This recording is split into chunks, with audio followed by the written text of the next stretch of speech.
evening, everybody, and welcome to U-Sophia, where minds meet online. And today we have the special pleasure of having a guest who is from the central southern part of Italy, or the northern part of Le Marche, and the southern part of Romagna, and anyhow, a place where another famous musician came, not as famous as Davide Damiani. I'm talking about the guy who was an idol in the good old beginning of the 19th century, and Gioacchino Rossini. Guy who was famous for his cuisine as much as for his music, although I prefer his music, I think. And I'm talking about Pedro. And the first thing I would like to ask you,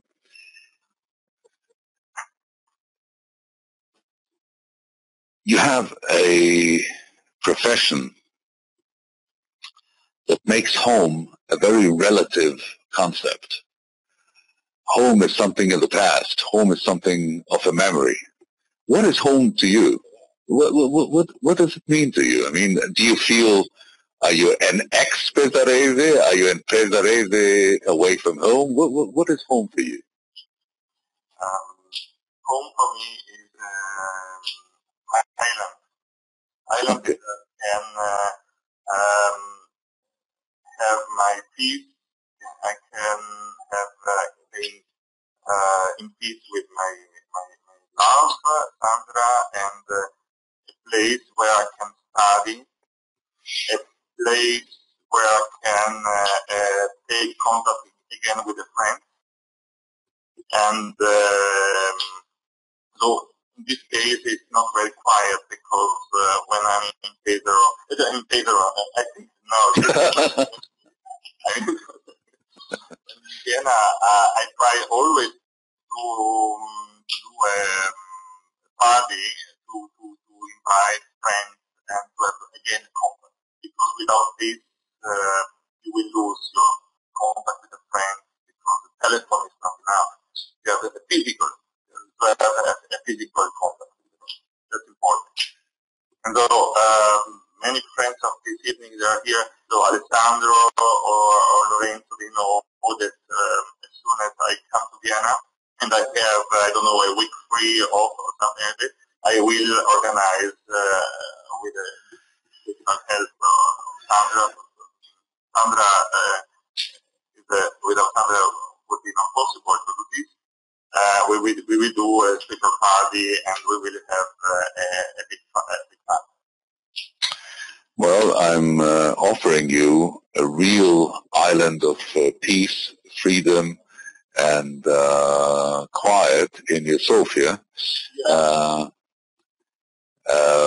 You know, just retire here whenever you feel like it. Sit in our library, read a book, listen to music, and but I like the concept of home as an island. You know, the island is always something that is a little bit romantic, a little bit magic. Yeah, your protection for you, no?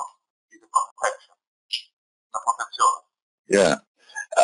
For me, an island is also a place of magic. You know, it brings to mind Shakespeare's Tempest, with Prospero and Ariel and everybody flying around doing crazy things, and an island that promises paradise becomes the place of a lot of interesting things.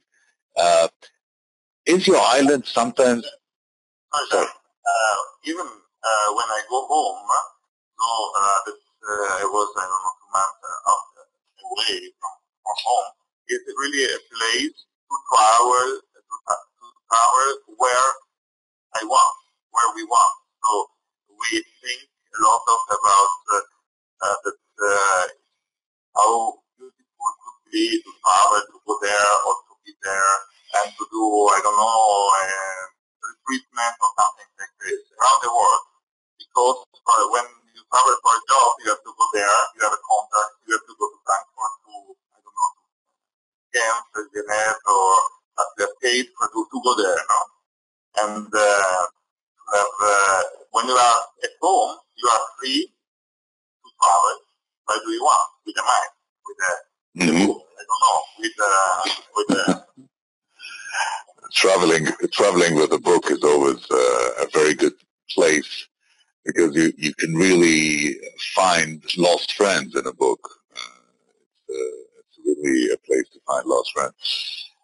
I'm going to start and present something that I didn't talk about, your past as a accordion player. Tell us a little bit about your past as an accordion player. Tell us a little bit about, what is music for you? Is it a job? Is it something that you live for? How do you? music for me is my language, my principal language. My second language is the language, the Italian. The third is German. First, what I like much more to communicate my sentiments, my emotions. Yeah, okay. And between a musician, now it's difficult, but when I was young, I met friends, and we didn't speak a lot. We played. It was our possibility to communicate. And then when we were finished to play, we went home. It was a thing. Just we spoke 5 minutes, and we listened for 2 or 3 hours. It was our meeting. And from a meeting like that, do you remember emotions or do you just remember sounds? Sure. Everybody, the happiness, the different emotions from the life. It has, from all the life that you have, from the school, from your life. You can't take the emotions just from the head, from the past. Okay, I'm going to ask everybody to please mute your microphones. At this point, Davide also, so that we can listen to, yes. About the accordion, maybe after. Yes, please. No, I think let's hear this, and then you tell us a little bit about the accordion and whether you left it down in Pesaro or what you took from there. So we're going to listen to the Fly of the Bumblebee, and after that, Davide will tell us a little bit about it. Please mute all your microphones. Also, Davide. I wanted to say something. Yes. This recording is from 1982, not from, now I can't play anymore like this because it was 30 years ago. And it's the beginning of If it's 1982, is exactly 30 years ago, and it kind of makes me, when I think about yesterday, for me, yesterday is something like 1980, 1970, and then when I think about it, wow, it's 30 years ago, 40 years ago, it just doesn't make sense. Well, 1982, you were 8 years old, so, yes, and you were 8 years old. Tu avevi 8 anni, no? Più o meno, 9. No. Anyhow, yeah. Okay, so the Flight of the Bumblebee, played on the accordion by a 6-year-old Davide Damiani. Here we go.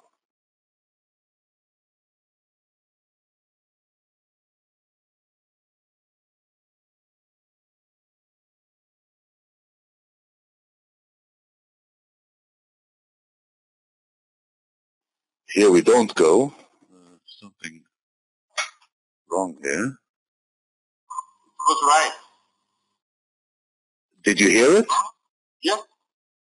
I did not hear it. Okay, if you can hear it, I'll just make sure something here. Just a second. Yeah, it says the Japanese 3-4 seconds before to start. Okay. Here we go. Okay.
Did you finish with having all your fingers kind of crossed and? The best,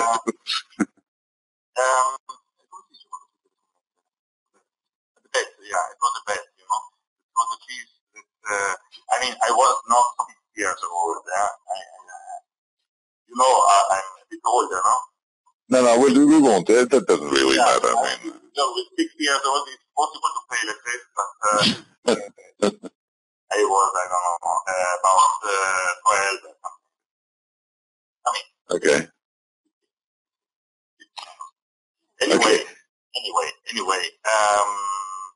no, it was a piece that we played between friends to do a bet, you know, who played faster without mistakes. Okay. And who won? So I won always the bet. Okay. So it was a competition. Accordion, I started to study accordion was my first instrument, accordion, real instrument. With 6 years old, I received my uncle an accordion with the piano keyboard. And just after 1 year, then I changed with the bottom. So my accordion that I played until the age of 17 years old, it was with the bottom, because for me it was more important, it was more a concert accordion. And I played Bach, I played many Russian composer, and after Piazzolla. In this way, I knew personally after Piazzolla about I don't know, 88, 89, or even before, because I was a big fan of him. I'm also now a big fan of Piazzolla. Even if I played a period of classical with accordion. And in the same time, I went to the conservatory in Pesaro from 79. I started to study contrabass, because I was already at the time big enough to take this instrument. And then after 3-4 years, I started to play to study composition, because I decided in the between time to become a conductor. And so I started with the accordion, but I knew that the accordion was not an instrument that I could have a big chance for the future. Mm-hmm. So even with the contrabass, I couldn't have a big chance, but at the contrabass there was at least the possibility to play in an orchestra and to become a better conductor, to work with a great conductor. Davide, was there ever a time in your life where you wanted to be a policeman or a fireman or a pilot? No, always a musician? I wanted to be a conductor. Okay. And also now I want to be a conductor. So I mean, in seeing that I have always this feeling inside me. Okay. Feeling. Now I'm a singer. When I'm on the stage, I'm not a conductor. I'm a singer. That's the most important thing that I learned at the time. And is there kind of a switch that you have to do to become a singer again after being a conductor? No, I mean, to become a singer, it was just not really. I wanted to become a singer. I just was curious to know the technique of the singers, to be also a better conductor. So I started within the Tavik in Vienna. I started to study singing. I had some lessons in a place in Vienna. One day was Tamara Kum from Israel, she was also a student from Tavik, and she invited me to not conduct, unfortunately, but to sing in Tel Aviv, in Teatro Noga, in '93. And next, I said, okay, I take this occasion maybe to really to see how it. We will see then after this experience. I come back to Vienna and I go forward for aim to study conductor again. I mean to try to the next step as a conductor. But as a singer, in Tel Aviv was not so as I expected. Did Giovanni, and after this they proposed me Montatrek and concert in all kibbutz in Israel from north to south, and did many things. In the academy, Rubin Academy at the time, I did many concerts and so. And for this I have to say thanks to Tamara that she organized everything. Also with the diplomacy from Tel Aviv, I mean, with the ambassador, with everything, everybody that paid for me, for my travel, for my thing. How long did you stay in Israel? It was 1 year. From April '93 till June '94. Okay. And after this, I started my career in St. Gallen. St. Gallen. I'm going to invite us to a rehearsal where you conduct Don Giovanni. Yeah. And this is you do with the Korean National Orchestra. That's with the Czech National Symphony Orchestra. As I said, that you do with the Czech National. Yeah, I didn't write it. Yeah. Because it was before that I knew this new orchestra in Korea where I'm music director at the moment. Okay. And this is a recording that was done in a rehearsal, right? Yes, that was a rehearsal, and we did the recording of this not for the opera. We did different pieces. I mean, also from Wagner and from Bellini.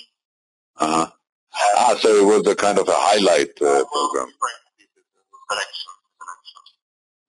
Okay. Don Giovanni was for me, it was the first opera that I conducted when I was as a conductor, and it was also the first opera that I sang, I think.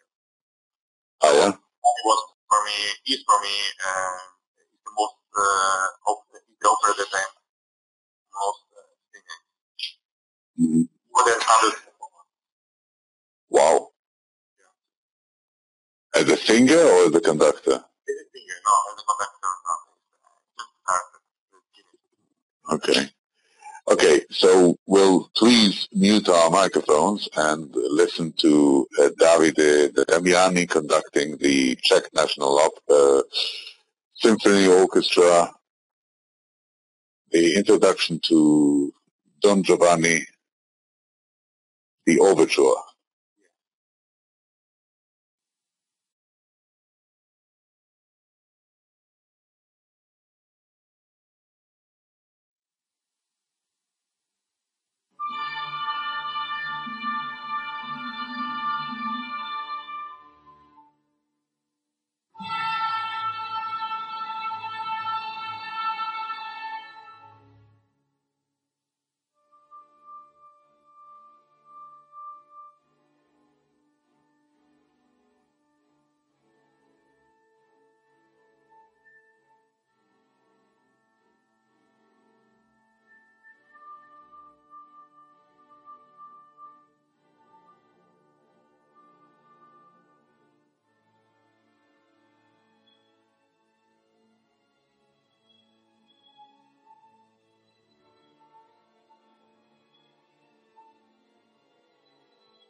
Okay.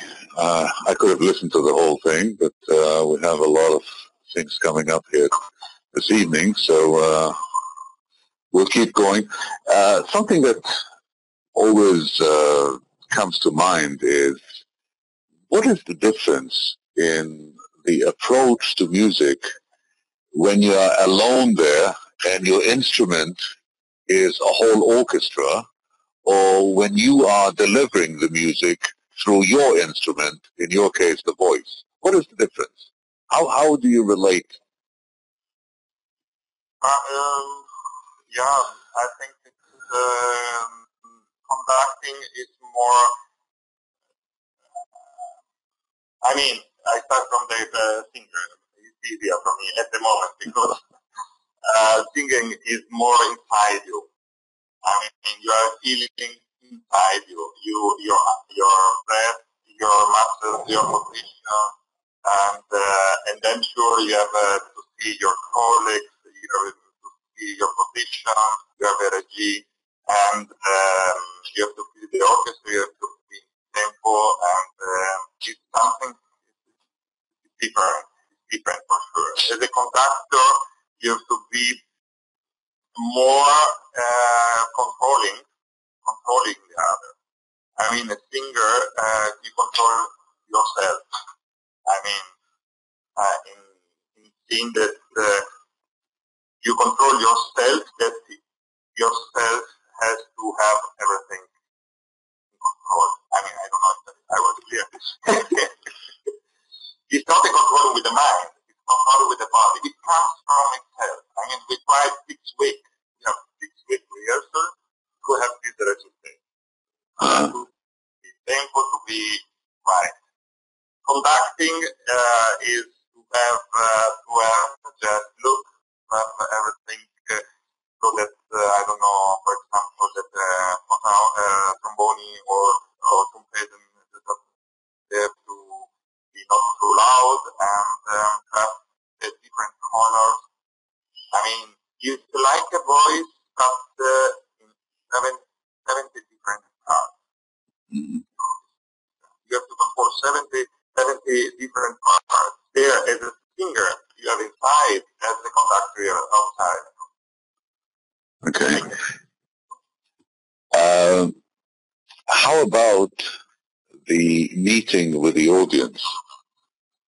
The meeting with the audience as a singer and as a conductor. I mean, as a singer, It's difficult. It's really difficult for me to tell this because in privately, so I can tell you now, I would say I prefer to have the audience in my back.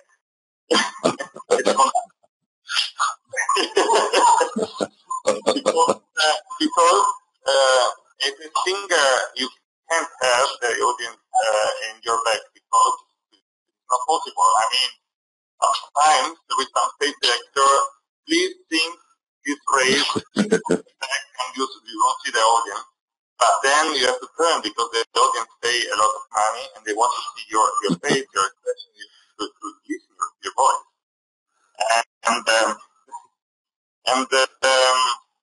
So I learned to have to also this courage to stay in front of the audience. I had to learn, I have to say, because from my character, I prefer to have the audience in my back. Okay. So No, that's fine. That's fine. But, you know, there's always a kind of a relationship and a responsibility of delivering a piece of music that was written by somebody else to an audience that maybe heard the music, maybe it's the first time they're hearing it, but anyhow, what you're doing to this audience has to bear in mind in some way the writer of the music, the story, especially if we're talking about an opera, there's a narrative. We're going to go into how important narrative is in opera. Yeah, today changed my thing. I saw even, I have to say that for my career, I had the possibility to sing with many singers. They don't sing anymore. Just with Pavarotti, with Domingo sings at the Baritone, so there is not a conference now. But anyway, with Carreras or some singers, and it was for me something rather than what we do now. Now I think that we are much more in the it depends from stage director and stage director, I should say. But the relationship with the audience sometimes is because the stage director wants from us a different story, not what the composer writes, not what the underlines are written, because they sometimes they don't know the language. So there is many stage directors, they don't know Italian, for example, even they do. I did my 10 years or 15 years ago Don Giovanni in Welsh National Opera, and the stage director didn't know any words of Italian language. Wow. But there is many occasions. In Italy would be not possible, but outside from Italy, and then the stage director, they are allowed to do what they want. No, we do like this. Yes, but it's not possible. The stage director, the composer, and the talk about this if you want. Yes, something really. But what is your approach? My approach is that I try to tell the text. Because every composer they have as a first the text and then compose the music. You can't compose the music without a text. No? And is for me the first thing to look and to try to recreate the music. What Verdi, how he wrote some music, some melody in a special point, and after some weeks or some months, maybe the text looks this. So I don't take that as a finished. I try to do the same way that he did the composer when I learned. So you're trying to actually to recreate the narrative.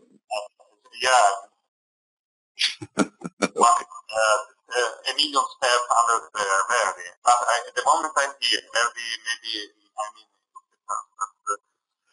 anyway, we are the testimony of the moment. We are here for Verdi. We try to do. When I listen to the really great musicians, be it a pianist or a singer, or when I feel elated, when I feel really taken completely by the music, it's when I have a feeling that every note is played for the first time. You know, when I listen to Arthur Rubinstein, just to name a name, who made a lot of mistakes and everything, you know, when playing, he missed notes and everything. But I had this feeling every time that he played that he was surprised, you know, that it was not dead, you know. It's the feeling that... For me, is that when a musician, a pianist in this case, played a piece technically for the technique. So he prepared this, and oftentimes the same. Oftentimes the technique is in the same way, without a can we say a feeling of the evening, because every saal and every concert hall and every place there is a special atmosphere. You have to have this, take this energy from the evening. It depends from the audience. It depends from you first. We're going to take it up again. First of all, I'd like to say welcome to Rosella, who just joined us. Rosella, I muted your microphone because there was a little bit of an echo there. So, good evening, Rosella. Good to have you here with us. And Rosella is here with us from Sicily, from Ragusa. Is Raffaele also joining us? Sorry. Oh, yeah, yes. Yes, he will. He is in the other room. He will be joining us with other two guests. Oh, fantastic. Yes. So I'm going to ask you to mute your microphone so Sure. that we don't have the... Absolutely. I'm doing it now. Okay, thank you. And Davide, we're going to go into, after listening to the next piece, we're going to go into how do you reinvent music after you sing it for 100 times? But don't answer now. Let's think about it together and let's see. Yeah, I mean, it's not to reinvent in that I can't, because we don't have the story of Verdi or Puccini or Mozart. I mean, it's impossible. I mean, this genie, we can't reinvent in scene that we try to think like this person. It's impossible. I mean only that I try to learn technically, to be prepared on the stage. That when I'm on the stage, I try to get the right inspiration, you know, and this inspiration through my technique, my preparation, I will give this like for the first time, you know. Because if you don't have the technique to support this inspiration, you don't have the, like in Rubinstein, you can go on the stage, but you don't have the technical preparation of Rubinstein. So you have the technical preparation and the inspiration. Maybe you have the same inspiration, say, but you don't have the technique of Rubinstein. I mean, I don't know if it's clear, but... No, it's clear, but I do believe... For me, it's a kind of thinking. Well, I do believe that we have to have, as a performer, you have to have both the inspiration of a great musician as well as the technique. I don't think it goes, you know, having an inspiration, you can be a fantastic audience, which is also not very simple, but we're going to go to a very modern opera, to Benjamin Britten's The Rape of Lucrezia. Tell us a little bit about the production, please. Yeah, the production, so this recording was in 2004. We started the premiere, we did the premiere in 1999 in Genova for the first time with a Daniela Barro is a director, Jonathan Webb, a conductor, and Anila Barillo was the location. And Gabriella Borgio was, I don't remember anymore, Bianca, I think. Okay. So there is 7 different roles. So we did for 6 years through Italy, always the same production. And so Genova, Firenze, Parma, Ferrara, Ravenna, Piacenza, Modena, Reggio Emilia. And it was really, we had a great success everywhere. And I did always the same role, so Aquinius, the principal baritone. And so I enjoyed very much. Unfortunately, they stopped to revival this production. I hope one day maybe I will speak with Abbado. Okay. It was really amazing. Well, if not, you can always take it onto yourself and direct it, no? Yeah, but it's a difficult piece. It was really... It's very difficult. Yeah, I remember I had the feeling every time that I think about the production that was really spectacular. Mm-hmm. Even okay. People that don't have, so Britain is not really modern, but anyway, it's difficult for many people, but it has the stage, a very perfect stage. Mm-hmm. Well, I mean, if you go to Rossini and Mozart, we can say that Britain does aspire something much more new, much more modern than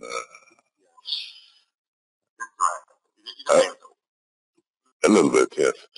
Okay, let's give us a taste of the Rape of Lucretia with Davide Damiani and Annie Varvi, who was Lucretia. Did you sing with after this also? No, it was the last production. Okay. Let's mute our microphones, and here we go.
And,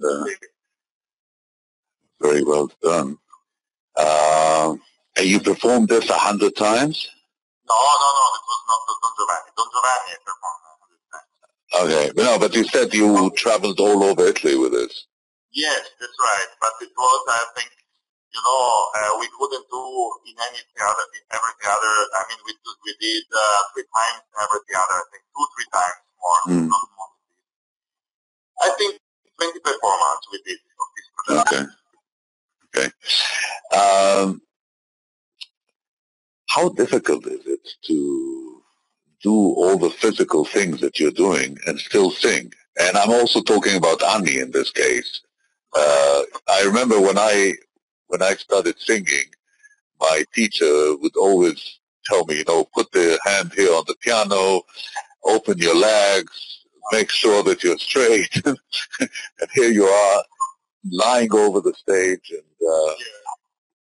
it was really, we had a choreograph for this because just a stage director is not enough because we worked in every step. On every step. From the moment that I go on this this bed, platform, we work every step, every movement of the hand because you saw the costume. They gave us many problems because with the food, I went to the costume of her and she told me the costume. So we had many problems. So we had to calculate everything, every step on this paper.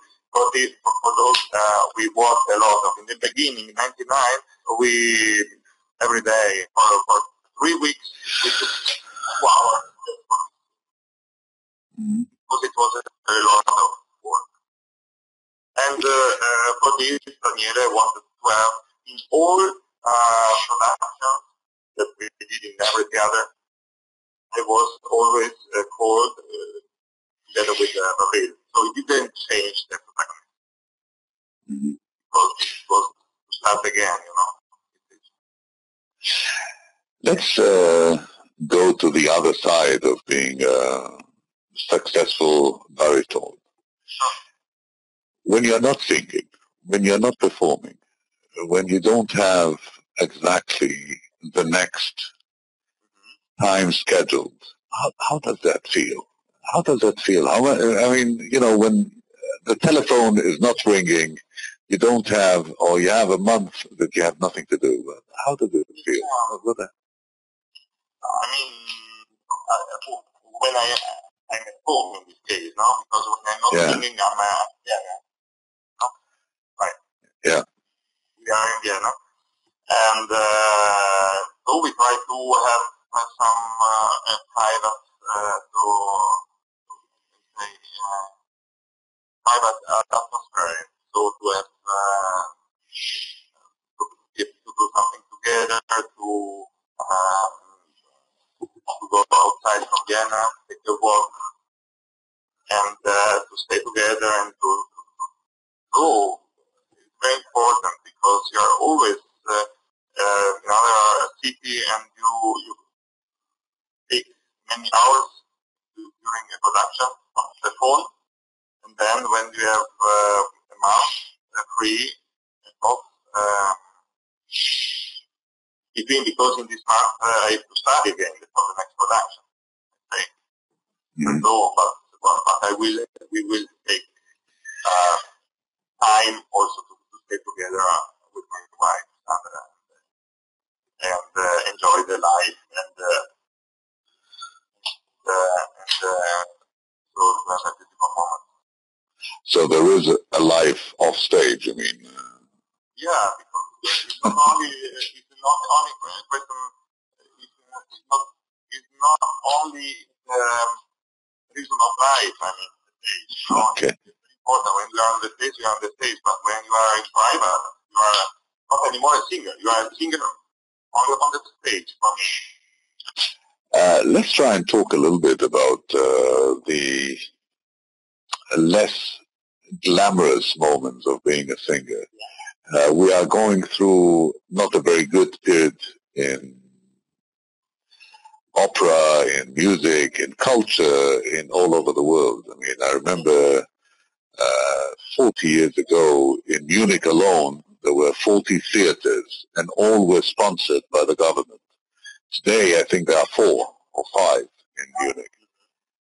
And how does this impact the life of an artist? You know, you have to be aware that this is happening. You know, there's less money. People have to pay more money to come and see you. How does it? Yeah, I mean, in the last years changed very much for us as singers. There is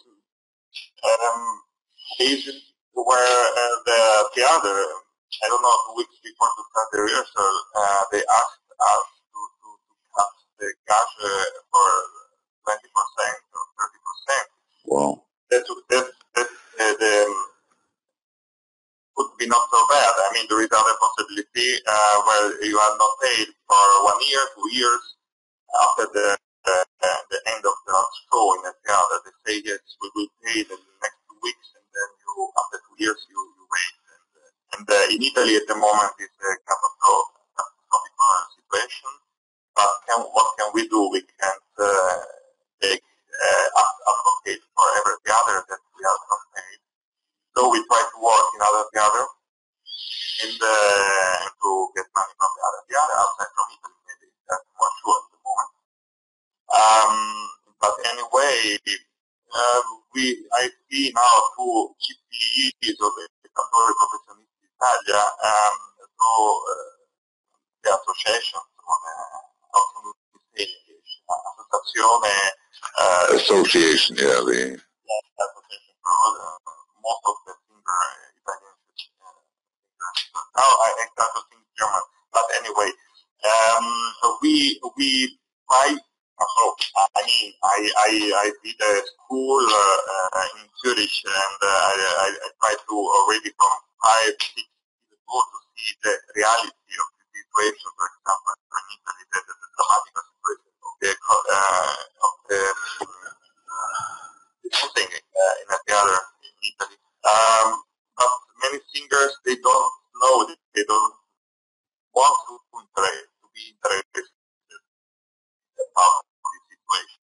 They want just to sing, to go in the theater and to get money to go back. So now the singers, they have to know how it works. They have to know before that if they go to a 3, 4, 5 theater in Italy, they don't get money. They don't get paid. So they will sing on the production, and they have to wait 2 years before to get money. And so they have to be more conscious. So they have conscious. So in other words, what you're saying is that you have to be very, very rich in order to become a singer. Yeah, a bit. Yes, because if you go to a city, you have to pay expenses, travel before, and then they will pay you after the production if you get money. In Italy, they don't pay any expenses, but Germany and other parts of the world pay the expenses, and then you get paid. In Italy, so you go there, you pay everything, and you don't get money for your job, and that's not right. I mean, it's a catastrophe. So I couldn't believe 10 years ago that one day something happened. I couldn't believe. If I think now, 10 years ago I never thought that. Now, it's a reality, unfortunately. David. And very drastic. If that the other doesn't have money for the artists, they have to close. They have to find another solution. They have to close to rebuild this theater. That means that is not in the right way. Well, one of the sad things is that when a theater closes today, the chances are that you'll have a parking lot instead of the theater. There's more money in a parking lot than in the theater, and you don't have to pay the cars, you just take money from them. So the situation is not... when you get really mad at something, what kind of music do you want to listen to?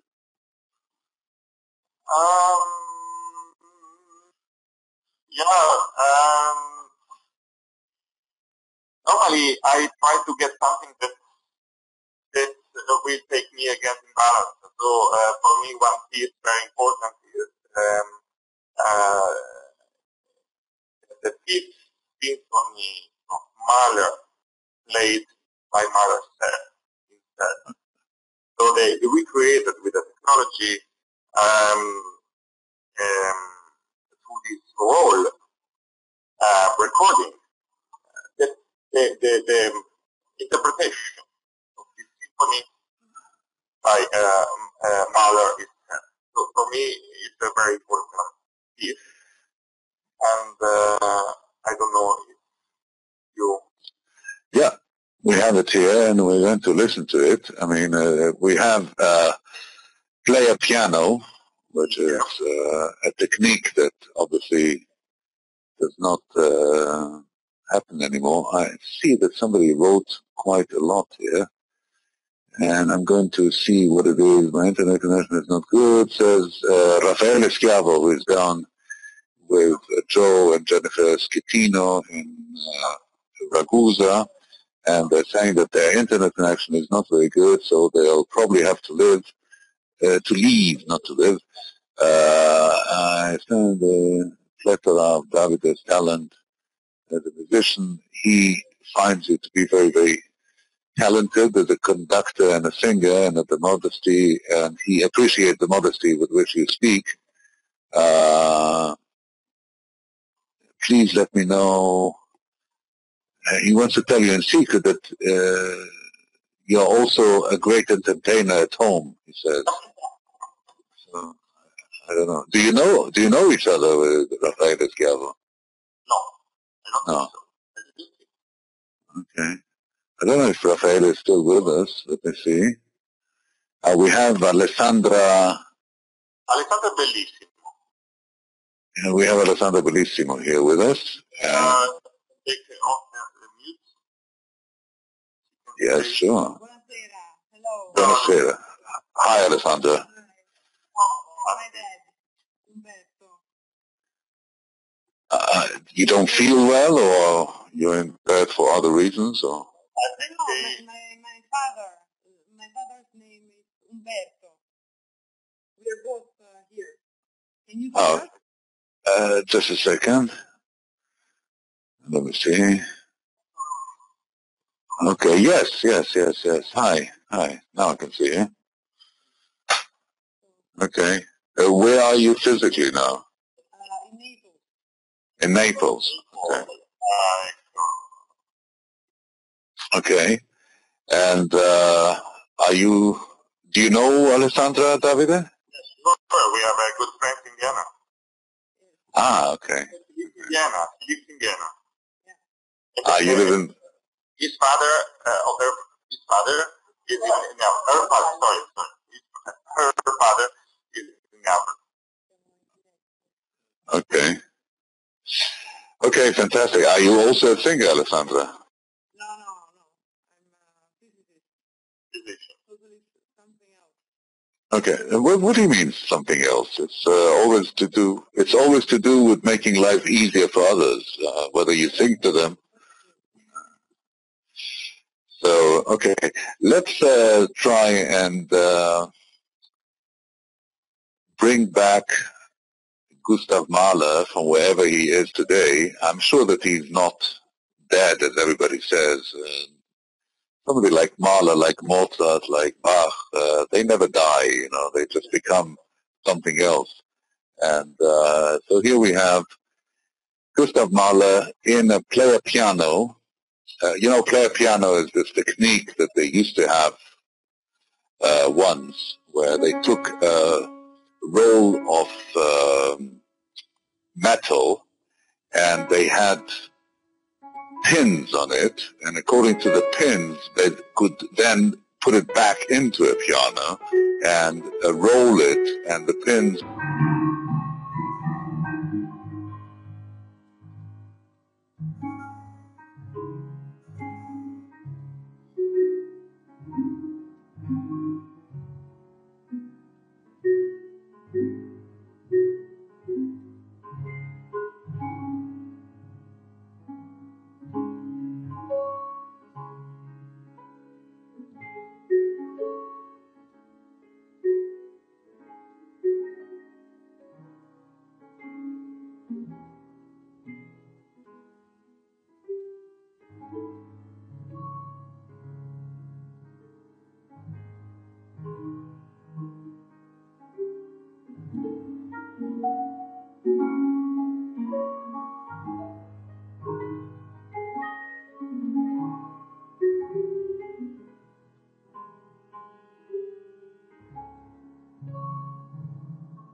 Gustav Mahler's Symphony Number 4, as apparently played by him, and then recorded and rendered on the player piano.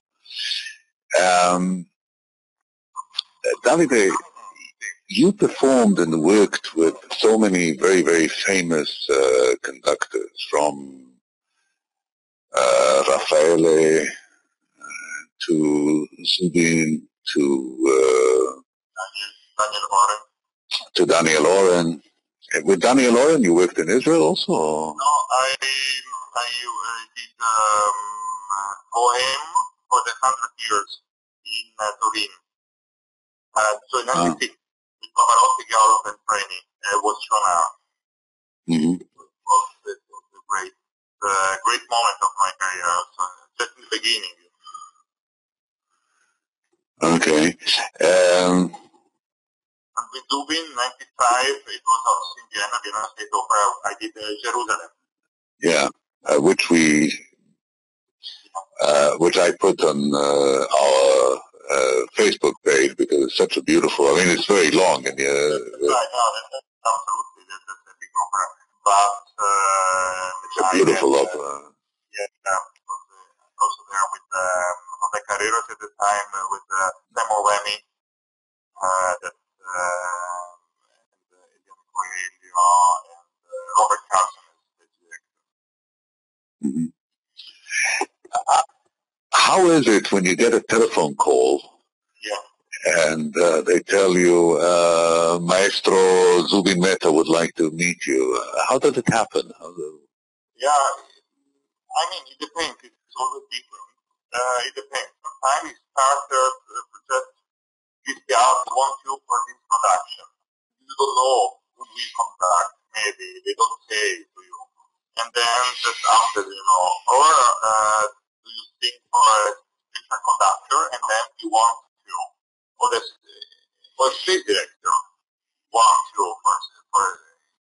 for example, my next production, it will be Mehta in the Games, so in Geneva, opera in June.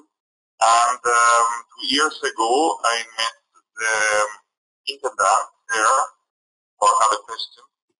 And he told me about this production, Mehta 2012, and he asked me, do you want to sing or to work, just to have work with the stage director, Christoph Loy, to see maybe if there is a possibility to do something. Okay, say, yes. We did this meeting, and it was fine, it was good, and after 2 weeks, I had the audition for the conductor in Mehta, and he decided to have me in production for 2012. So now, it depends. It started in different ways. Mm-hmm. It sometimes depends from the agency, sometimes depends from your contract, personal contract, sometimes depends from the director that said, I want for this role the finger, or even the conductor that wants for this role. So it's always very different and exciting. No? Mm-hmm. And then how does it start? You meet the director, or the conductor, or the for the first time, and you meet everywhere. Tell us a little bit about the Sitzprobe, Yeah, in the traditional opera, like Verdi, normally in the first day, second day, you have musical readers. So first day, you have the presentation of the stage director. He speaks about the concept of the opera, of the production, and you meet all colleagues and all people from the production. And then after this, there is no stage director on stage rehearsal. There is normally musical rehearsal when the conductor is there. And so it started slowly. Sometimes there is not music director, so the conductor, and we start directly with the stage. And it's always really different from the other to the other. Sometimes you have 6 months before your schedule.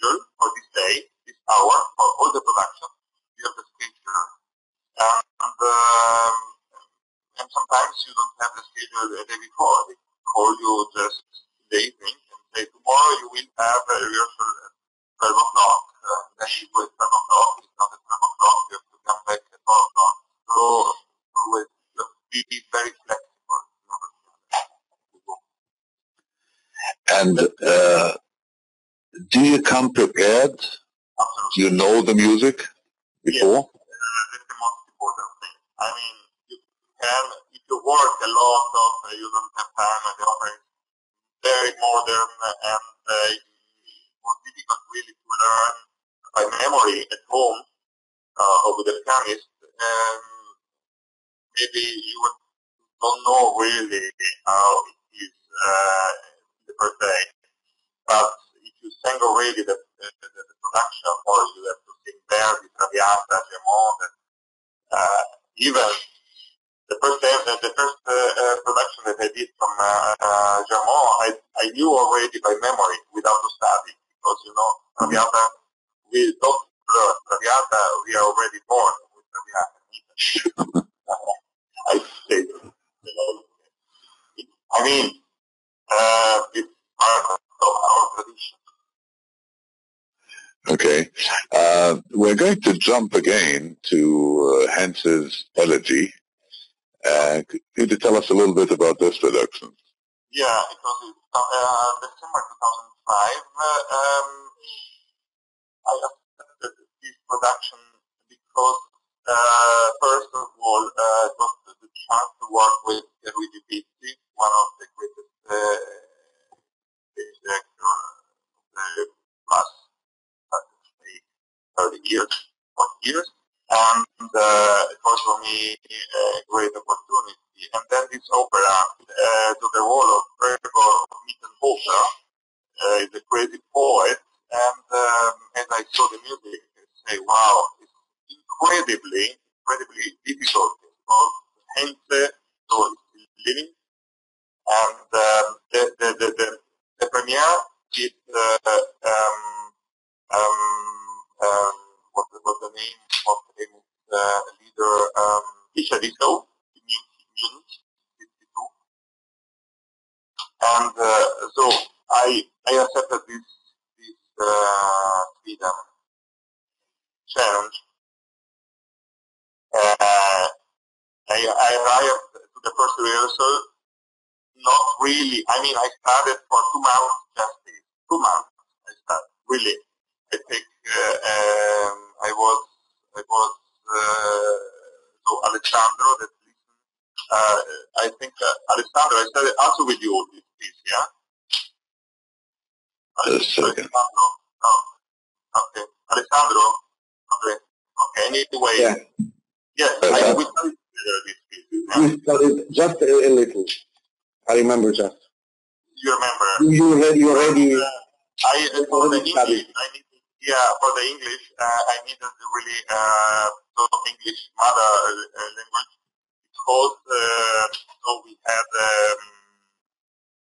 they asked me really to be really perfect English, to have the perfect English. So I tried also English, and with Alessandro we worked also musically, and it was hard work for everybody. But anyway, after the first 10 days, it was already there, the music by memory, and the problem today is not only about this, it's because there is not anymore maestro suggeritore. That's the most problem that we have as singers, because in this case, this opera will be very helpful, and there is no stage director that wants anymore to be the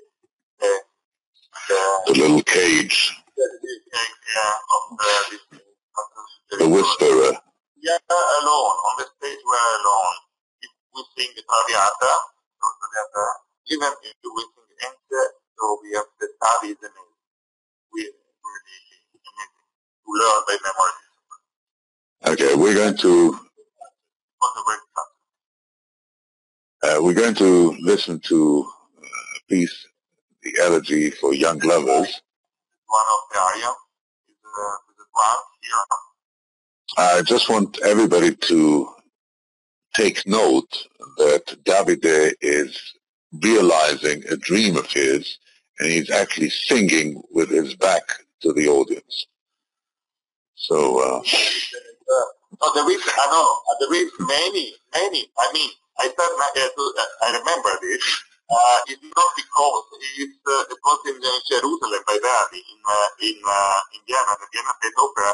Robert Carson told me, Davide, you come with your church on the hand, because it was the little mother of the church in the hand. You put the church on the floor, and you turn, you sing.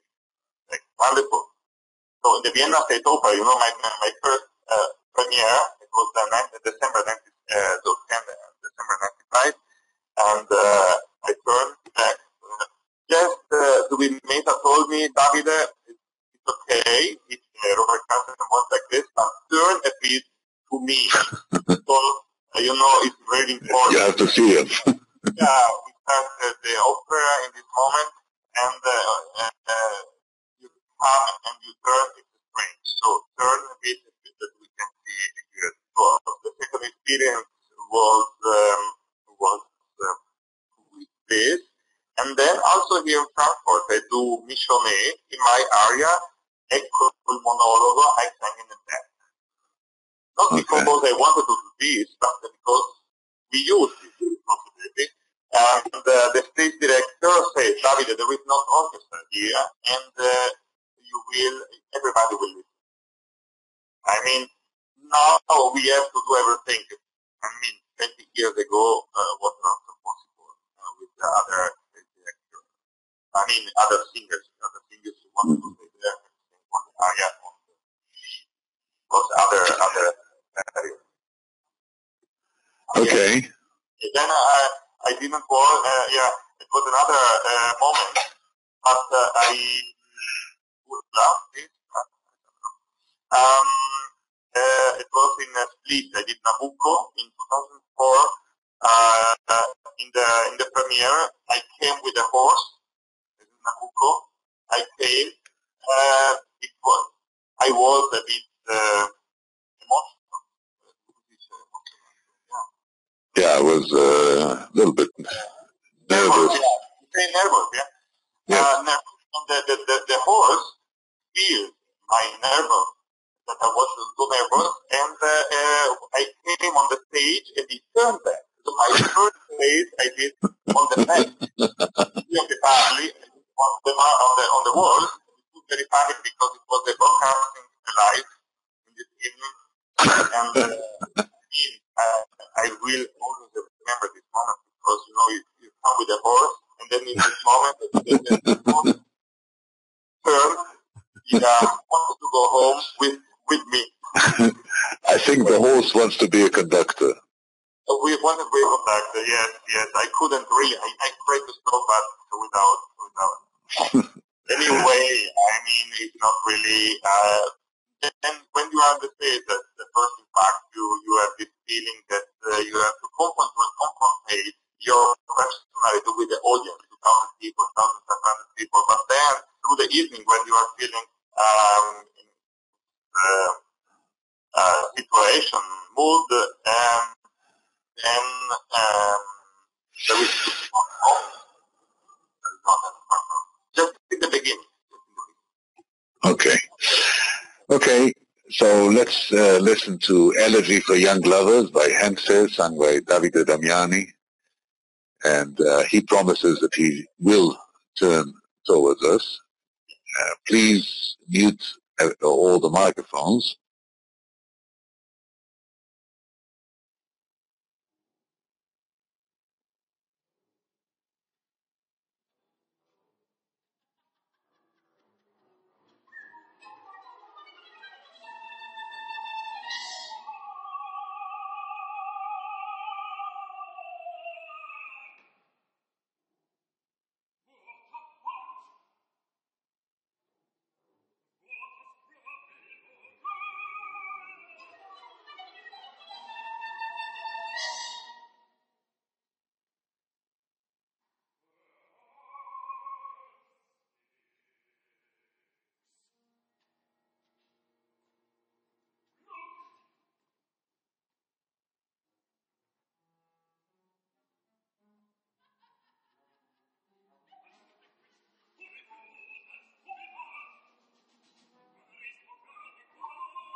Okay.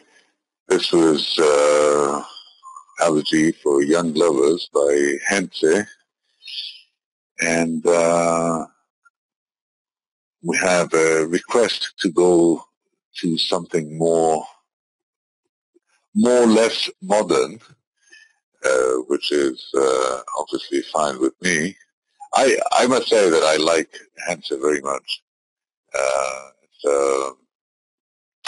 It's music that makes me feel and think. It's not, the confrontation is. You know that we did this production 2 hours, 20 minutes without break. Wow. Yeah.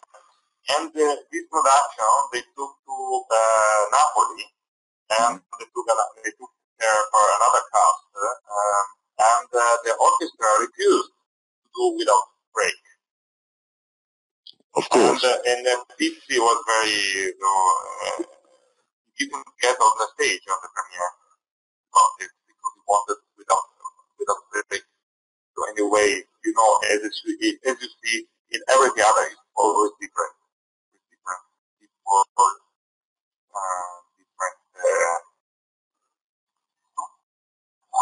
It's a different situation, yeah, wherever you go.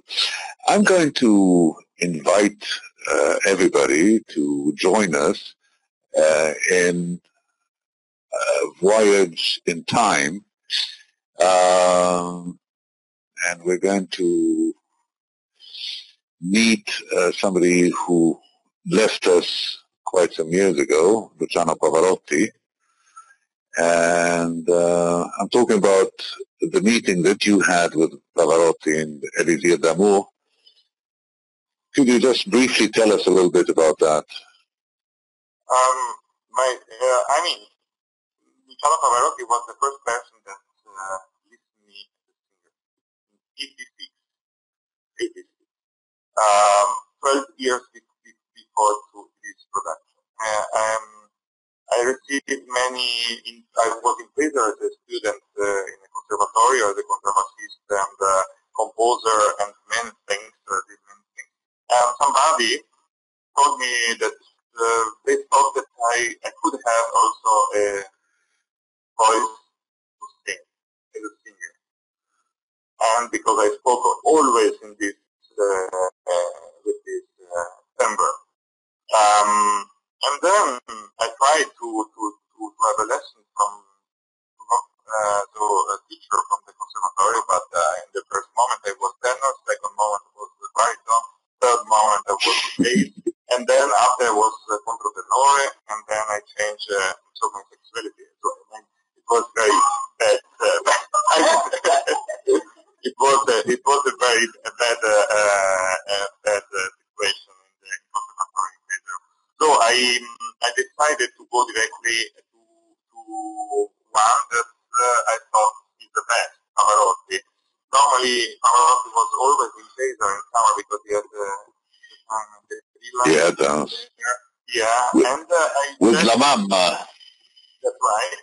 And I find it in the telephone book, the name of Pavarotti, telephone number. I called, and he answered me. Could I speak with Luciano Pavarotti? I said, Luciano Pavarotti? Yes, I am. Okay. So I'm a musician, and they told me that I have a voice to sing, but maybe you can have a time in these days to listen to me. He told me, if you want in the next 2 hours, I will be free, because I learned opera in 2 hours. We do it 2 hours. So I took my bicycle at the time, and I went to East. And I just waited. In the meantime, in 15 minutes, I heard Quella Fira and the aria of Trovador that you learned. After this, he listened to me. So he asked me to sing something and said, I don't sing anything, I can't vocalize. And then, so after the vocalize, he told me, you have to sing, you have to learn singing, because you have the voice, the right voice. And from this moment, I tried other teachers, but I didn't find anybody. and I decided to finish my musician study, as a contrabassist and componist, and after I could decide something other. So I went to Vienna as a conductor, as I told you, and then I started with the Tadek and then also. But going back to Pavarotti, after this, I heard him again in '93 in Vienna in the National Opera with Davide Damiani, and there was in the stage last, and I said, wonderful. Which voice? I mean, I don't know if one day I could sing with him because it's amazing. His voice, full voice, and I was really, I don't know, 70 meters from the stage, and it was amazing between the other singers. And after 5 years, I sang with him in Naples. So I received recover a friend of mine that was sick. He called me, go there because they need a Baritone, and I just did the same because I sang already in Vienna, and this is Amore, and I sang with him. I met him just on the stage, not before. Because he was a bit sick at the time, and the stage director told me, when Pavarotti is right, you have to be left. When he's left, you have to be right. So that was the stage director with Pavarotti. For him, because there was no possibility to have a rehearsal. That was and then I spoke with him, but it was not really in good situation with the health. And we went on the stage, and after the aria or the duetto, he disappeared. He was not really happy with his performance. But anyway,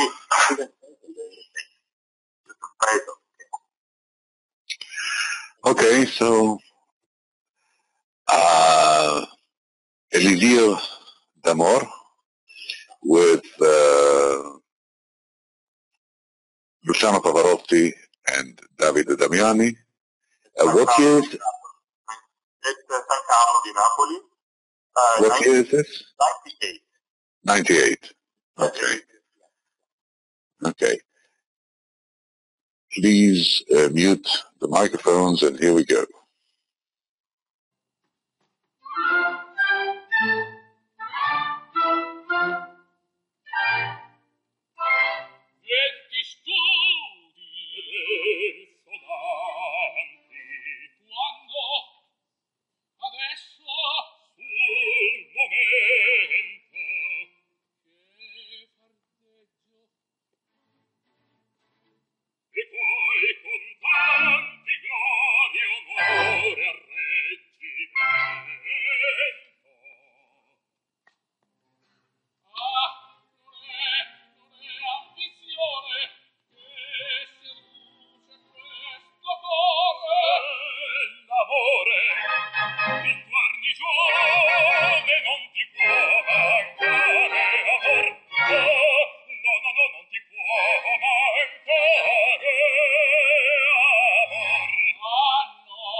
With una croce, we'll say arrivederci in un altro mondo to Luciano Pavarotti. And we are getting up to date, and we travel from Naples to Frankfurt. We meet you with your recent production. Tell us a little bit about what you are actually about to finish. Tomorrow is the last performance, right? Last performance, yeah, of this season. Then there'll be a revival in September, October, November. Mm-hmm. Okay. Yeah, but for this season, tomorrow is the last performance. And in this performance, you perform also with Federico. Yeah, with Federico, you said nothing during the whole evening. Okay, so... No. Oh, okay. Here I am. Well, I have nothing to say. Davide was saying everything. Federico, how was it to work with Davide? Is it the first time? Yeah, it was the first time for us to meet, and it's very interesting because Davide is completely different on the stage and outside the stage. On the stage, he's a real perfectionist. He's very concentrated, always very concentrated. And except for a couple of magical moments when he stopped laughing and he can't resist, but normally he's very concentrated. And but then when you're not on the stage, when you're allowed to be spent out of the theater, he is a very funny person and a very good friend, really, very good person. Okay. Alessandro, I wanted to ask you, because I understand that you have friendship and a musical relationship with Davide. Am I correct, Alessandro? Yeah. Okay. How long do you know each other? It was about, I think it was 95, when a colleague of mine, he was working with Davide at that time, an American colleague, and he was away, and Davide had to sing something for Goethe Institute, so for a German institute in Salzburg. And this colleague in my number, and actually that's the first time, and I didn't know at the time, but it would be the first of many times. Okay. And it wasn't fast anyway. It wasn't fast. Is this what you mainly do? You work with singers, or? Yes. Okay. I am at the Motofilm in Salzburg as a company for singers. Okay, so you are the... Yes. So he's also assistant of Maestro Muti when... Okay. That's not really true. Actually, I played some productions, yes, with Maestro Muti. Yeah. Mm-hmm. I played everything he did in Salzburg in the last 6 years. Yeah, 7 years, yeah. Okay. How is it to work with Davide? Well, now when he's here, I have to speak very. No. He's far away. He cannot hit you. No. It's always a pleasure. Actually, I met a lot of music through him. I played a lot of music for the first time, actually through Davide, because actually he sings a lot of modern music.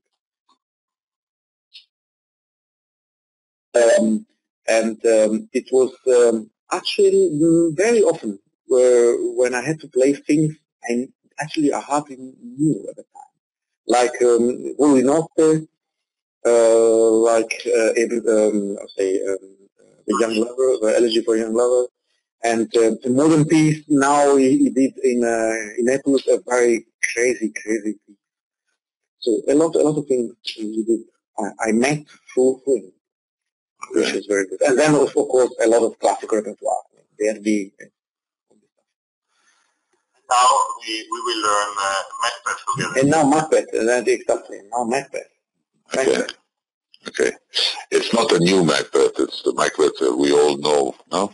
That's right. That's the Macbeth we know.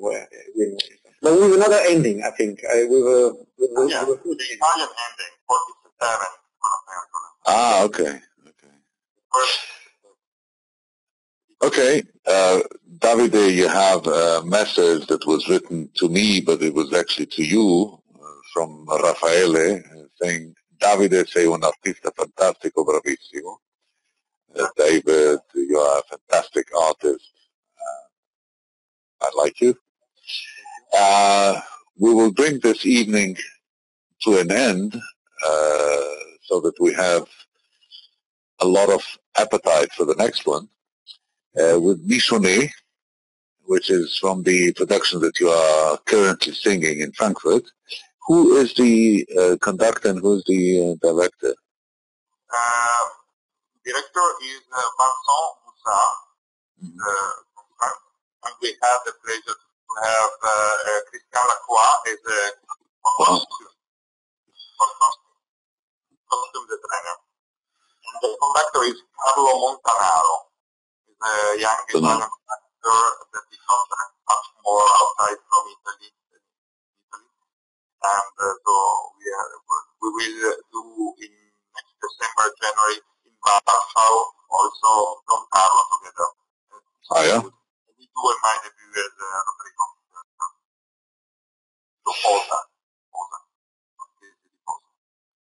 Okay, and do you have programs to go into the very modern, like with John Adams or?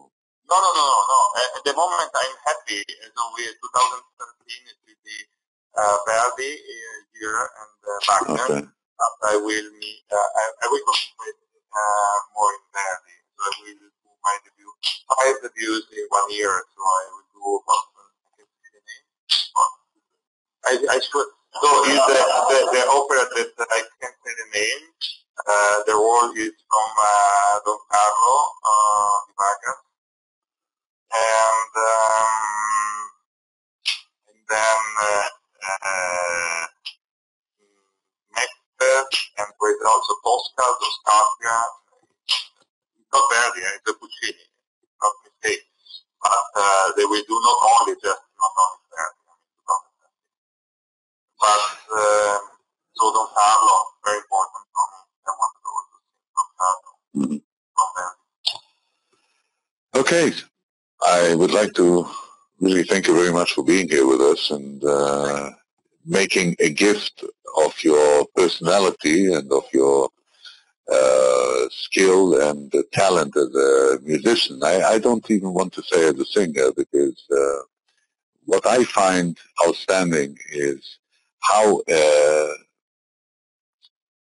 music transforms everything into 180 degree that turns around and around and around and becomes 360, and it's everything. It's pictures, it's words, it's everything.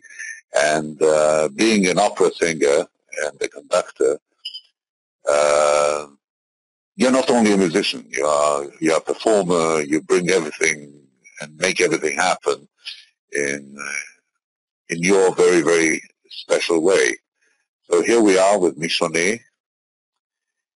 And thank you very much for being with us, everybody. And we hope to see you again here at U-Sophia, where minds meet online. And again, happy birthday, Carol.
Grazie di tutto. Grazie a te, buonanotte. Good night, everybody. Thank you very much, and I hope to see you soon. Good night to Naples, good night to Pittsburgh, good night to Vienna, good night to Tel Aviv, Good night, Dan. Good night to everybody. Who did I miss out? Yeah, of course. Ragusa in Sicily, where we have 4 people listening to us. And thank you very much. And it was really some kind of a very, very special occasion.